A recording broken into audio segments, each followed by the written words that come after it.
বিজয় মিছিলে এমন অনেকের সাথে আমার দেখা হয়েছিল, যাদের দেখা আমি যুদ্ধের সময় পাই নাই।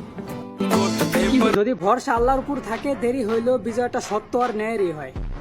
কারণ যেখানে সত্য থাকে, মিথ্যা সেখান থেকে পালাতে বাধ্য হয়। হয়তো কিছু নিরপরাধ মানুষদেরকে আইনের পোশাক পরা কুলাঙ্গারদের হাতে জীবন দিতে হয়েছে, তো আমার ভাইদের এই প্রতিটা ফোঁটা রক্তের হিসাব আপনারা দিতে হবে আল্লাহর কাছে। আরে আপনাদের তো লজ্জা হওয়া উচিত। তারা ছাত্র হয়েও আপনাদের মতো শিক্ষকদেরকে এইটা দেখায় দিল যে কিভাবে নিজের অধিকারের দাবিতে নিজের বুকটা অস্ত্রের সামনে পাইতে দিতে হয়। আর আপনারা অমানুষের মতো এটা দেখায় দিলেন যে কিভাবে দেশের রক্ষক হয়েও সাধারণ মানুষের উপর গুলি চালাতে হয়। তো বলি, আমার ভাইদের রক্তের বিনিময় হইল বিজয় আলহামদুলিল্লাহ আমাদের ইডান। Yes, this is the power of student.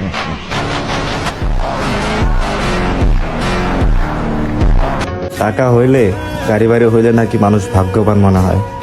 ভাগ্যবান তো আমি, আমার কিচ্ছু নাই, তবু আমার একটা তারা আছে। আমরা খারাপ মানুষ, খারাপ সময়ে ডাক দিও, পাশে বাবা।